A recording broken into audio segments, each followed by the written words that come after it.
മക്കളെ ഏതാണ്ട് ഈ കല്ല് കണ്ടോ, ഇതെല്ലാം എറിഞ്ഞ കല്ലുകളാ. ഇതെല്ലാം ഇവിടോട്ടൊന്ന് കിടക്കുമ്പോഴത്തേക്ക് കല്ലെറിയുന്നതിന്റെ പേടിയാ. ഈ കല്ലുകൾ പറക്കി എറിയുക. സത്യമായ കാര്യം 5 ദിവസം കൊണ്ട് തുടങ്ങിയതാ. ഈ വീട്ടില് ഈ കഥ കടച്ച് ഇവര് ലൈറ്റ് അണച്ച് കിടക്കാൻ തുടങ്ങിയാല് ഈ വീട് നേരെ കല്ലേറാണ്. കല്ല് വന്ന് കൊണ്ട് അടിച്ചു വന്ന് വീണതിന്റെ പാടുകളായി കാണുന്നത് മൊത്തം. മനസമാധാനത്തോടെ എനിക്ക് കിടന്ന് ഉറങ്ങാൻ പറ്റുന്നില്ലാണ്ട് ഞാൻ എന്തോ ചെയ്യണം നിങ്ങൾ പറ. 2-3 ദിവസമായി ഞാൻ ആഹാരം വെച്ചിട്ട് രാത്രി ഉറങ്ങാത്തോണ്ട് എനിക്ക് തല കറങ്ങും രാവിലെ. ഇതൊക്കെ ഈ കല്ലുകൊണ്ട് എറിയുന്നതല്ലേ? നിങ്ങൾ ഇവിടെ കാണാൻ ഇറങ്ങി നിന്നാ തല പൊട്ടുമല്ലോ അമ്മേ. തല പൊട്ടും, പേടിച്ചിറങ്ങത്തില്ല. രാത്രിയായി ഇങ്ങോട്ട് ഇറങ്ങത്തില്ല. വീട് ലോൺ എടുത്ത് വെച്ചതാ, പക്ഷെ അതിനകത്തൊന്നും സ്വസ്ഥമായിട്ട് ഉറങ്ങാൻ പറ്റുന്നില്ല. അതാണ് സങ്കടം. അമ്മ ജീവിക്കാൻ സമ്മതിക്കുകയില്ല. ജീവിക്കാൻ സമ്മതിക്കത്തില്ല മോനെ. സത്യം പറഞ്ഞാൽ ഇവിടെ വന്ന് ഞെട്ടിപ്പോവാണ്. രാത്രി കഥ പടച്ചു കഴിഞ്ഞാൽ വീടിന് നേരെ കല്ലേറാണ്. ഇതെന്തോ ചാത്തനേറാണോ?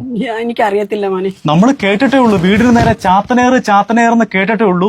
പക്ഷെ ഇപ്പൊ ഇവിടെ സംഭവിച്ചോണ്ടിരിക്കും ചാത്തനൊന്നുമല്ല, ഇതേതോ മനുഷ്യനാണ് കേട്ടോ. നല്ല അടി കിട്ടാത്തതിന്റെ കുഴപ്പമാണ്. ഈ സ്ഥലം എന്ന് പറഞ്ഞാൽ കൊല്ലം പത്തനാപുരം മഞ്ഞക്കാലം സ്ഥലമാണ്. ഈ വീട്ടില് ഈ കഥ കടച്ച് ഇവര് ലൈറ്റ് അണച്ച് കിടക്കാൻ തുടങ്ങിയാല് ഈ വീട് നേരെ കല്ലേറാണ്. 5 ദിവസം കൊണ്ട് കഴിഞ്ഞ തുടർച്ചയായിട്ട് ഇതെല്ലാം കല്ലാണ് കേട്ടോ.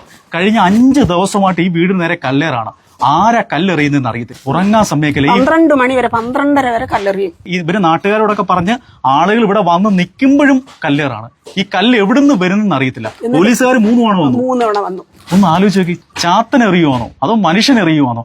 അമ്മയും അമ്മയുടെ കൊച്ചുമകനുമാണ് ഇവിടെ ഉള്ളത്. അമ്മയുടെ മകള് വിദേശത്ത് ജോലി ചെയ്യുവാണ്. എന്തോലും മനസമാധാനത്തോടെ കിടന്നുറങ്ങാൻ സമ്മതിക്കുന്നില്ല.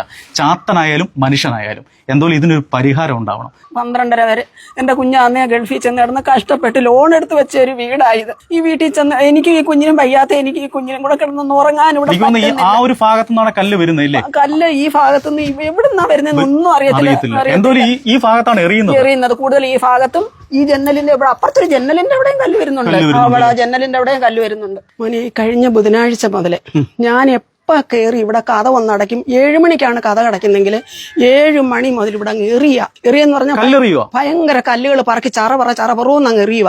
എറിഞ്ഞിട്ട് ഒന്ന് കിടക്കാൻ പറ്റത്തില്ല. അതാണ്ട് ഈ ജന്നൽ മൊത്തം അടിച്ച് പൊട്ടിച്ച് ഇതെല്ലാം എറിഞ്ഞ പാടുകളാ. ഇത് മൊത്തവും എറിഞ്ഞതാണ്ട് ഇതെല്ലാം ഇങ്ങനെ എറിഞ്ഞു പൊടിഞ്ഞ് ഇവിടെ എല്ലാം കിടക്കുന്നതാ. ഈ കല്ലുകൾ ഇങ്ങനെ എറിഞ്ഞങ്ങ് ഇടുവാ. അങ്ങ് ഞാനും ഈ കുഞ്ഞും മാത്രമേ ഇവിടെ ഉള്ളൂ. ഈ കഴിഞ്ഞ ബുധനാഴ്ച മുതലേ 5 ദിവസം കൊണ്ട് 12:30 വരെ കല്ലെറിയുക. ഒരു നിവൃത്തിയിലും എനിക്കിവിടെ ജീവിക്കാൻ പറ്റുന്നില്ല. എന്റെ മോളാണെങ്കിൽ ഗൾഫിൽ കിടന്ന് കഷ്ടപ്പെട്ട് ലോൺ എടുത്തൊരു കൊച്ചു വീട് വെച്ചിട്ട് 8 മാസമേ ആയി. ജീവിക്കാൻ സമ്മതിക്കുന്നില്ല. ഒരു രീതിയിലും തല ചായ്ച്ച്. എനിക്കന്നേ സുഖമില്ലാത്തോളാ. എനിക്ക് പ്രഷറുണ്ട്, ഷുഗറുണ്ട്, തൈറോയിഡ് ഉണ്ട്. ഇല്ലാത്ത അസുഖമൊന്നുമില്ല. മുട്ടിന് തേയ്മാനമാ. എനിക്ക് എഴുന്നേറ്റ് നീ കുഞ്ഞിനിച്ച് വെള്ളം തിളപ്പിച്ച് കൊടുക്കാൻ വയ്യ. എനിക്ക് ആരോടും ശത്രുതയില്ല. എനിക്ക് ആരോട് ശത്രുതയുണ്ടെന്ന്, എന്നോട് ശത്രുത ആർക്കുണ്ടെന്ന് എനിക്ക് അറിയത്തില്ല. ഞാൻ ആർക്കും ഒരു ദോഷവും ചെയ്തിട്ടില്ല. ഈ പഴയ വീട് തന്നെയായിരുന്നു. അത് പൊളിച്ച് കളഞ്ഞിട്ട് ലോൺ എടുത്തൊരു വീട് വെച്ച് താമസിക്കുക. അത് 15,000 രൂപ മാസം ലോൺ അടയ്ക്കണം. പക്ഷെ ഇതിനകത്ത് ആ വീട് വെച്ച് ആഗ്രഹിച്ചൊരു വീട് വെച്ചതാ. ഇത് സ്വസ്ഥമായിട്ടൊന്ന് കിടന്ന് ഉറങ്ങാൻ പറ്റുന്നില്ല മക്കളെ. 5 ദിവസമായി ഉറങ്ങിയിട്ട് ആഹാരം വെച്ച് കഴിക്കാൻ ഒക്കുന്നില്ല. ഇതെല്ലാം എറിഞ്ഞ കല്ലുകളാ. പൊടിഞ്ഞിവിടെ അങ്ങ് വീഴുക. കണ്ണൊന്ന് അടയ്ക്കുമ്പോ പേടിയാ. പകലായാലും രാത്രി ഉറങ്ങുന്നില്ല. പകലായാലും ഇവിടോട്ടൊന്ന് കിടക്കുമ്പോഴത്തേക്ക് കല്ലെറിയുന്നതിന്റെ പേടിയാ. ഈ കല്ലുകൾ പറക്കി എറിയുക. സത്യമായ കാര്യം 5 ദിവസം കൊണ്ട് തുടങ്ങിയതാ. ഇങ്ങനെ സന്ധ്യയാകുമ്പോ കഥ വന്ന് അടയ്ക്കുമ്പോ തുടങ്ങും. 7 മണിക്ക് കഥ അടയ്ക്കുന്ന അന്നേരം ഏരിയ. ഇത് എവിടുന്നാണെന്ന് അറിയുന്നില്ല. പോലീസിൽ പരാതി കൊടുത്തു. 3 പ്രാവശ്യം പോലീസ് ഇവിടെ വന്നു. ഞാൻ അവിടെ പോയി പെറ്റീഷൻ എഴുതി കൊടുത്തു. പക്ഷെ അവര് വന്ന് ഇവിടെ ഒന്ന് ലൈറ്റ് അടിച്ച് നോക്കും, ഒന്നും കാണത്തില്ല. അവരങ്ങ് പോകും. പിന്നെ എറി. എത്ര മണി വരെ കല്ലെറിയും?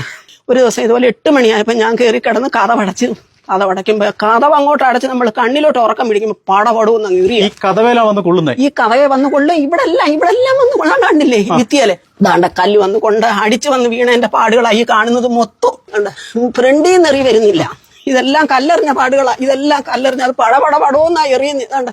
ഇതകത്തിരിക്കുമ്പോ ഇത് എവിടുന്നാ എറി വരുന്നതെന്ന് എനിക്ക് അറിയത്തില്ല. ഇതാ കല്ലുകള് എറിഞ്ഞ കല്ലുകളാ. ഇതെല്ലാം പൊടിഞ്ഞ് വാരി കിടക്കുവാ. ഇത് ഗ്ലാസ് ചിലപ്പോ കിലുകിലോന്ന് കേൾക്കും. അടുത്ത് നമ്മൾ ഇരിക്കുമ്പോ കിലുകിലോന്ന് കേൾക്കും. ഇപ്പം താഴെ നിന്നോണ്ട് എങ്ങനെ എറിയും? ആകാശത്ത് നിന്ന് എറിയുന്നു. ആൾക്കാർ വന്ന് ലൈറ്റ് അടിച്ചിട്ടൊക്കെ നോക്കിയിട്ടൊന്നും ആരെയും കാണുന്നില്ല. ഈ 5 ദിവസം കൊണ്ട് ആൾക്കാരുണ്ട് കാണാനും നോക്കാനും. പക്ഷെ ആരാന്നും ഇത്രയും നാളെ എറിയുന്നുണ്ട്. ആളിവിടെ നിൽക്കുമ്പോഴും എറിയുന്നുണ്ട്. ഇവൻ പറയുന്ന ആരോ ഓടുന്നു. പക്ഷെ ഞാൻ കണ്ടൊന്നുമില്ല. ആരോ ഇങ്ങനെ ഓടിപ്പോയി അതിലെ കൂടെ കണ്ടൊക്കെ ഇറങ്ങി ഓടിയെന്ന് ഇവൻ പറയുന്നത്. എനിക്ക് ചുവന് കാണത്തില്ലല്ലോ. മുള്ളുവേലി കെട്ടിയതിന് ശേഷമാണ് ഇത്രയും ശല്യം കൂടിയത്. അതിനു മുമ്പ് ഇങ്ങനെ എറിയൊന്നും ഇല്ലായിരുന്നു. മനസമാധാനത്തോടെ കിടന്ന് ഉറങ്ങാൻ സമ്മതിക്കത്തില്ല. മനസമാധാനത്തോടെ എന്തൊരു മനുഷ്യന്മാരാണിത്. ഒരു ദിവസം ആണെങ്കിൽ ഇതുപോലെ മിനിഞ്ഞാന്ന് ഞാനോ കൊച്ചു ചെറുക്കനും കൂടെ ഒരു കല്ല് വന്ന് ഇങ്ങനെ എറിഞ്ഞു വന്നാണ്ട് ആ ഭിത്തിയിൽ അടിച്ചിട്ട് കട്ടിലേ വീണു. നമ്മുടെ വേലി ഉണ്ടല്ലോ, ഇവിടുന്ന് ഒരു അണ്ണ ഉണ്ടായിരുന്നു. ആ അണ്ണ ഇങ്ങോട്ട് ഇറങ്ങിയപ്പോ ആ ആംഗിള് കണ്ടു. അപ്പൊ ആ തോട്ടത്തിലൂടെ ഇറങ്ങി ചാടി പോകുന്നുണ്ടായിരുന്നു. പിന്നെ വേറെ ദിവസം ഇവിടെ ഷെഡുണ്ട്. ആ ഷെഡ് തുറക്കുന്ന ശബ്ദം കേട്ട് എന്നിട്ട് ആൾ അങ്ങോട്ട് ഓടുകയും ചെയ്തു. അങ്ങനെ 2-3 പ്രാവശ്യം കണ്ട ആളെ